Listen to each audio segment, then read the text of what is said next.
Good morning, Anu, and good morning to you, Malcolm, and all of you at home. We're talking about awesome cars. Some of these cars dating back as far back as 1887, but right now we're talking about NASCARs, and historic NASCARs at that. Joining me now is Hank Gabbard. Hank, you are part of the car selection committee, and you're responsible for these NASCAR cars.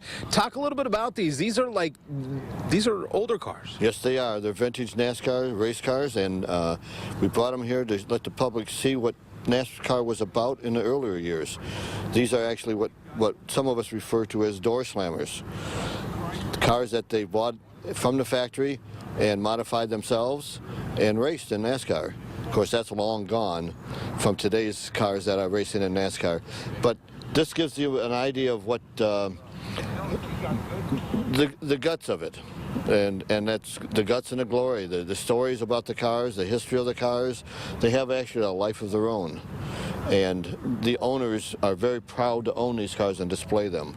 And you standing here next to these cars, there's a lot of history going back to the early 60s and 70s. First cars were the big blocks, the Hemis, the 426 Hemis. The first big block was a 427 Chevrolet, which is the white Chevrolet over there. Was referred to back then as a mystery motor car.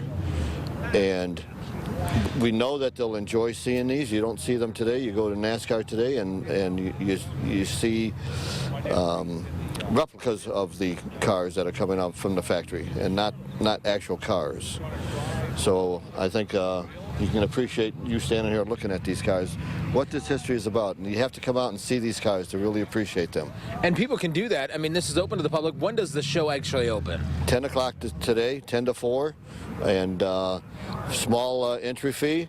And we'd love to have them all come out and see them. They'd enjoy themselves. They'll see history like they have not seen before. Perfect. Hank Gabbard, the man responsible for these NASCAR cars. We're talking about these NASCARs that will be on display till from 10 to 4, so about 2 hours from now is when the doors open. Small fee to get in. It's $25 for children 12 and under. It's free of charge. Parking is available at M14 in Sheldon in Plymouth. So come on out here. We're at the Inn at St. John in Plymouth. We'll be here all morning long showing you even more cars to entice you to come out here. If you don't have plans, it's well worth it. We're live in Plymouth. I'm Nima Shafee for 7 Action News. Hey, thanks, Nima.